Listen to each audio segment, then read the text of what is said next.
അപ്പോൾ ഇന്ന് വിഷുവിൻ്റെ തലേദിവസം സംക്രാന്തിയാണ്. അപ്പോൾ ഞാൻ വീട് ക്ലീനിങ് ഒക്കെ ചെയ്തു. ഇന്ന് വീട്ടിലേക്ക് പോകണ കാരണം ഇവിടെ പ്രത്യേകിച്ച് പരിപാടിയൊന്നുമില്ല. ഞാൻ വീടൊക്കെ ഒന്ന് അടിച്ച് വൃത്തിയാക്കി മാറാലൊക്കെ തട്ടിയിട്ടു. വീഡിയോ ഒന്നും എടുക്കാനായിട്ട് പറ്റിയിട്ടുണ്ടായിരുന്നില്ല. ഒരു ഡീപ്പ് ക്ലീനിങ് വ്ളോഗ് ഒരാൾ കമൻറ്റ് ചെയ്തിട്ടുണ്ടായിരുന്നു. അത് എന്തായാലും ചെയ്യാം. ഇപ്പോൾ നമുക്ക് ടൈമില്ലാത്തതുകൊണ്ട് എന്തായാലും അത് ചെയ്യുന്നതായിരിക്കും കേട്ടോ. പിന്നെ എല്ലാവർക്കും ആദ്യം തന്നെ ഹാപ്പി വിഷു പറയാണ്. എല്ലാവർക്കും അഡ്വാൻസ്ഡ് ഹാപ്പി വിഷു കേട്ടോ. അപ്പോൾ ഞാൻ ഡ്രസ്സും കാര്യങ്ങളൊക്കെ പാക്ക് ചെയ്ത് വെച്ചിട്ടുണ്ട്. അപ്പോൾ സൈതായിട്ട് വന്നു, കുളിച്ച് ഫ്രഷായി റെഡിയായി വരുമ്പോഴേക്കും ഞാനൊരു ഇൻട്രോ എടുക്കാമെന്ന് വിചാരിച്ചു. ഇനി പിള്ളേരൊക്കെ ഒന്ന് റെഡിയാക്കി വീട്ടിൽ പോവാം. അപ്പോൾ ബാക്കി വിശേഷങ്ങൾ വീട്ടിലാണുള്ളത്. അപ്പോൾ നമുക്ക് അവിടെ പോയിട്ട് ബാക്കി വിശേഷങ്ങൾ കാണാം കേട്ടോ. കടയിൽ കരച്ചില്ല. ഒരാൾക്ക് കാല്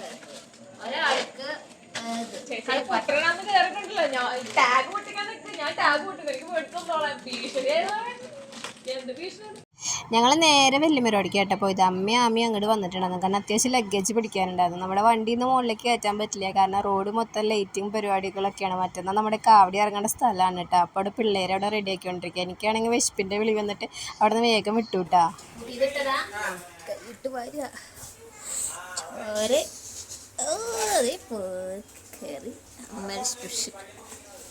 പ്ലേറ്റ്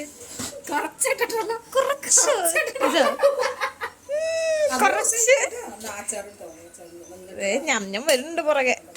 ഫുഡ് എടുത്ത് കഴിഞ്ഞപ്പോൾ ഇത്തിരി കൂടിപ്പോയിട്ടാ, ആർത്തി പിടിച്ചിട്ടതുകൊണ്ടാന്ന് തോന്നുന്നു. അങ്ങനെ അമലിതേ നമുക്ക് കണി വെക്കാനുള്ള കണിക്കൊന്തിയും കൊണ്ടാട്ടാ വരണത്. നമുക്ക് മാത്രമല്ല വേറെയും കുറച്ച് വീടുകളിലേക്ക് കൊടുക്കണം. അപ്പോൾ അമലിൻ്റെ ഫ്രണ്ട് കൊടുത്തിട്ട് അവൻ ഇതേ അതുകൊണ്ട് വന്നതാണ്. ഇത്തവണ ഭയങ്കര ക്ഷാമമായിരുന്നു.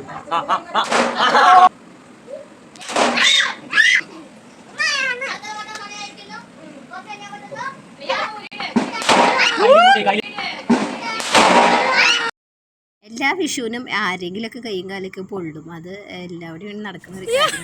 ഇത്തവണ കാര്യമില്ല കേട്ടോ ഭാഗ്യത്തിന്.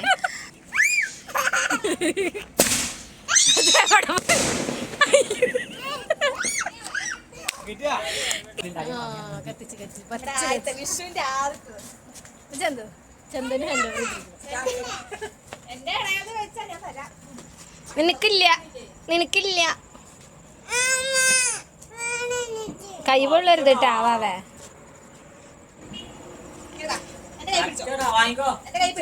കൈ പിടിച്ചിട്ട് ആ ശരിപ്പതുണ്ടായേ. അതിപ്പോ തീരും.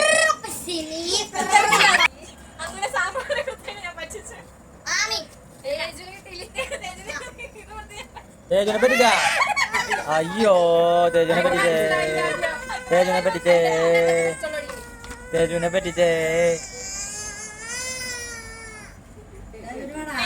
തേജുനെ പറ്റിച്ചേ, തേജുനെ പറ്റിച്ചേ, തേജുനെ പറ്റിച്ചേ. ആച്ചാച്ചൻ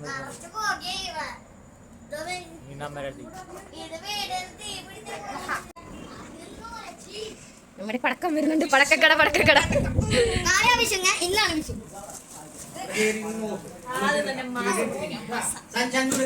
സത്യത്തിൽ കുറച്ച് പടക്കക്കട തന്നെ ഉണ്ട് കേട്ടോ അവിടെ. ഇങ്ങനെ നിരത്തി കുറേ ഉണ്ടായിരുന്നു കേട്ടോ. ഇതൊക്കെ ആര് പൊട്ടിച്ച് തീർക്കും എന്നുള്ളതിൽ വലിയ സംശയമൊന്നും വേണ്ട. അമൽ പൊട്ടിച്ച് തീർത്തോളൂ. അവൻ തന്നെയാണ് ഇതൊക്കെ വാങ്ങി കൊണ്ടുവന്നിരിക്കുന്നത് കേട്ടോ. ഞങ്ങൾ വന്നിട്ട് എടുത്ത് കാണിക്കാന്ന് വെച്ചിട്ട് എടുത്ത് വെച്ചിരിക്കുകയായിരുന്നു കേട്ടോ. പിന്നെ അവന് കാവടിയുടെ തിരക്കായതുകൊണ്ട് അവൻ കാവടിയുടെ അവിടെ ലൈറ്റ് ഇടുന്ന കാര്യങ്ങളൊക്കെ പോയി കേട്ടോ. ഗുണ്ട് ഗുണ്ട്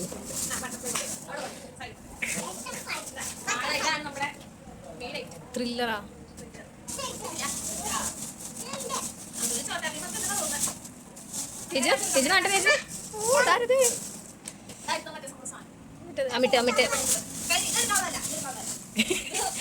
വില പഠിപ്പുള്ളതൊക്കെ മാറ്റി കൂട്ടിയിട്ട് അങ്ങനെ കത്തിക്കൂ. ഈ പടക്കങ്ങളൊക്കെ ഇരിക്കുന്ന കാണുമ്പോൾ എനിക്ക് വല്യശം പണ്ട് പടക്ക കച്ചവടം നടത്തിയത് ഓർമ്മ വരുന്നു കേട്ടോ.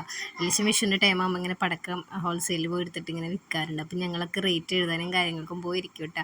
ലാസ്റ്റ് ഞങ്ങൾക്കുള്ളതും കൊണ്ട് ഞങ്ങളിങ്ങോട്ട് വരും. അതൊക്കെ ആയിട്ട് എനിക്കിത് കാണുമ്പോൾ ഓർമ്മ വരുന്നത്.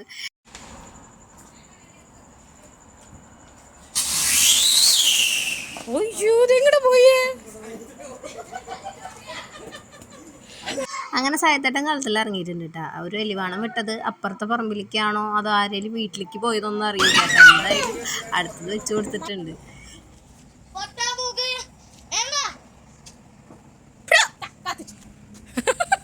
കത്തിച്ച് മെഴുകുതിരി കിടക്കണ ആദ്യമായിട്ട് കണ്ണ്.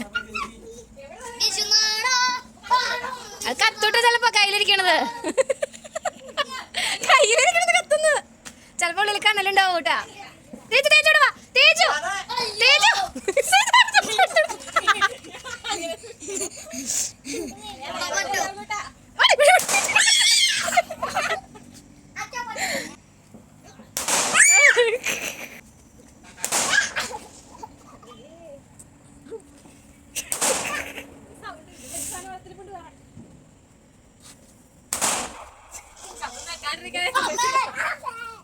ചന്തു. അതുകൊണ്ട് ആ കാണുന്നതാണ് നമ്മുടെ അമ്പലം. ആ മുകളിൽ കാണുന്നത്, താഴെ നമ്മുടെ പള്ളിയിട്ടാണ്. അപ്പം മുകളിൽ അമ്പലത്തിലെ പരിപാടിയാണ്. നമുക്ക് മറ്റന്നാ, അതായത് വിഷുവിന് പിറ്റേന്ന് കാവടി ഉള്ളത്. അപ്പോൾ പിള്ളേർ ഇതേ അവിടെ മുകളിൽ താഴെ കളിക്കുകയാണ് കേട്ടോ. ഞാൻ വലിച്ചിൻ്റെ അവിടെ പോയിട്ട് മുകളിൽ നിന്നിട്ട് അമ്പലം കാണുമെന്ന് നോക്കാനായിട്ട് പോയതാണ്. വീട് പണിതിട്ട് മുകളിൽ കയറി നിന്നിട്ട് കാണാമല്ലോ എന്ന് വെച്ചിട്ട് പോയതായിരുന്നു. അപ്പോൾ ബാക്കി പടക്കങ്ങളും കാര്യങ്ങളൊക്കെ അവിടെ ഉണ്ട്. ഞങ്ങൾ ഇനി അതൊക്കെ പോയി പൊട്ടിക്കാനുള്ള പരിപാടി നോക്കട്ടെ. അപ്പോൾ ഇന്നത്തെ വീഡിയോ എല്ലാവർക്കും ഇഷ്ടമായെന്ന് വിചാരിക്കണം. അപ്പോൾ എല്ലാവർക്കും ഹാപ്പി വിഷു.